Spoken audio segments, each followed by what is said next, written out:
பல்லடம்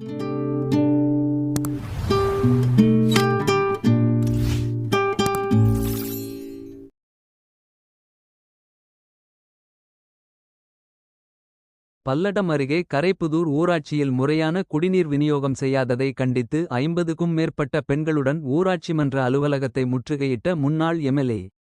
திருப்பூர் மாவட்டம் பல்லடம் ஒன்றியத்துக்கு உட்பட்ட கரைப்புதூர் ஊராட்சியில் 15 வார்டுகள் உள்ள நிலையில் சுமார் 50,000க்கும் மேற்பட்ட பொதுமக்கள் வசித்து வருகின்றனர்.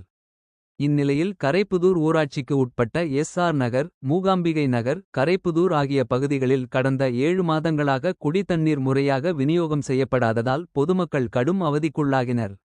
ஊராட்சி நிர்வாகம் சார்பில் அப்பகுதியில் உள்ள தனியார் அடுக்குமாடி குடியிருப்புக்கு குடிநீரை விற்பனை செய்வதாகவும் புகார் தெரிவித்து பல்லடம் முன்னாள் சட்டமன்ற உறுப்பினர் கரைப்புதூர் நடராஜன் அப்பகுதி பொதுமக்களுடன் இணைந்து அருள்புரத்தில் உள்ள கரைப்புதூர் ஊராட்சி மன்ற அலுவலகத்தை முற்றுகையிட்டனர்.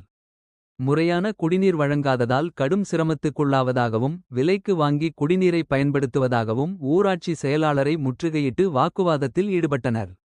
இதைத் தொடர்ந்து முற்றுகை போராட்டத்தில் ஈடுபட்ட பொதுமக்களிடம் பல்லடம் வட்டார வளர்ச்சி அலுவலர் கனகராஜ் பேச்சுவார்த்தையில் ஈடுபட்டார்.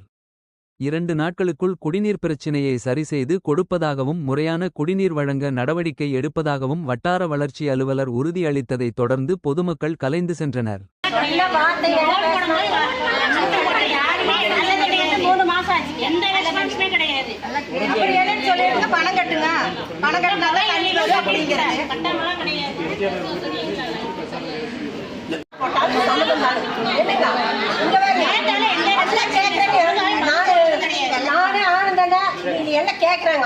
நீங்க எல்லாம் நாளைக்கு எதுக்கு வர்றீங்களா, வாங்க போலாம் அப்படிங்கிறாங்க. நாங்க இந்த 10 போனும் எடுக்கிறது இல்லைங்க.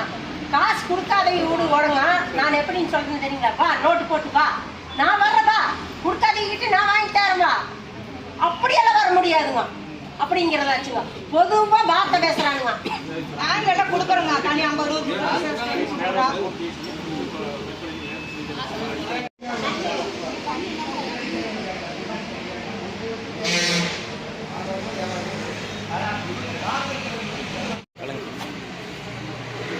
நான் சார் நீங்கள் வாங்க, அந்த பப்ளிக்கு கேளுங்க. கரைப்பூர் தண்ணி வந்திருக்கான்னு கேளுங்க. சார் முச்சாமி வா, உங்கள் ஊருக்கு எல்லாம் மைட் பண்ணி தண்ணி வந்திருக்கான். இல்லை சார் வார்டு மெம்பரையே பேச சொல்ல கேளுங்க. வாட்டர் போட்டு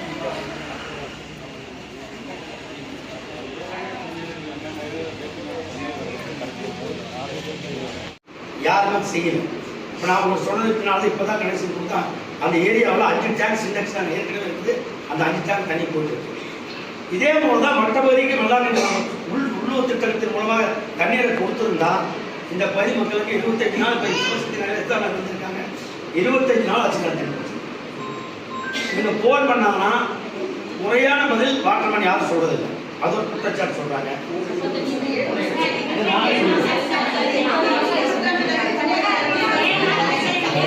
எல்லாத்தையும் பேச வச்சு எல்லாரும் பேசிடுவாங்க. அதனால அவங்க சொல்ற குற்றச்சாட்டுகள் வாட்டர்மேன் போன் பண்ணால் முறையாக பதில் சொல்வதில்லை. அதே போல தெருவிளக்குகள் எங்கள் பணி தெருவிளக்குகள் இல்லை என்கின்ற ஒரு குற்றச்சாட்டு. அதனால் வட்டார வளர்ச்சியில் நீங்கள் பொறுப்பேற்றிருக்கீங்க. உங்களுக்கு நாங்கள் வைக்கின்ற கோரிக்கை மேலே சொல்கிற கோரிக்கையில் நீங்கள் உடனடியாக ஆய்வு செய்து, நாங்கள் சொல்ல ஆய்வு செய்ய, நாங்கள் சொன்னதோட செய்ய வேண்டாம், ஆய்வு செய்து மேட்டுப்பாளைய தண்ணீர் வரவேண்டிய தண்ணீரை எங்களுக்கு பெற்றுக் கொடுங்கள். அத்திக்கிடவு தண்ணீர் வரவேண்டிய தண்ணீரை பெற்றுக் கொடுங்கள். அதே போல உள்ளூர் திட்டத்தில் போர்வெல் எங்கெங்கெல்லாம் ஏற்கனவே மோட்டர் மாட்டிருந்ததோ அந்த மோட்டரில் இருக்கான்னு பாருங்க. நான் ஒன்று சொல்லிடுறேன். உதாரணத்துக்கு பொன்னகர் பகுதி காஞ்சாபுரம் பகுதியில் அக்கரபாத்திரம் புளிக்காமலை செல்வத்தில் ஒரு ஆழ்வள கிணறு இருந்தது. அதில் பாக்கிய தண்ணி அந்த கிணறு போருக்கு தண்ணி வரும்.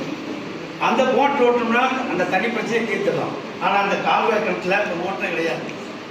அதனால் நீங்கள் வந்திருக்கிறவங்க குடிநீர் விநியோகிகளை கூப்பிட்டு கேளுங்க, ஏற்கனவே எந்தெந்த மோட்டர் ஓடிட்டு இருந்தாங்க, ஏன் இல்லை. அதே போல் ஐயப்பாளையம் எஸ்ஆர் ஏடி காலையில் ஒரு கிணத்துக்கு 1 HP மோட்டர் மாட்டியிருந்தோம். அவங்க அந்த பகுதி மக்கள் தண்ணி பிடிச்சிருந்தாங்க, அந்த மோட்டரை காணும். இதனால் நீங்கள் என்ன செய்யணும்னா நீங்கள் ஆய்வு செய்யுங்க. ஆய்வு செய்து எங்கெங்கெல்லாம் ஏற்கனவே குடிநீர் பைப் மோட்டர் இருந்தது, ஓடிக்கொண்டிருந்தது, அதெல்லாம் என்ன ஆச்சு என்று ஆய்வு செய்து அதையெல்லாம் செயல்பாட்டுக்கு கொண்டு வர வேண்டும் என்பதெல்லாம் அன்போடு கேட்டுக்கொள்கின்றேன். நாங்களும் அதிகாரி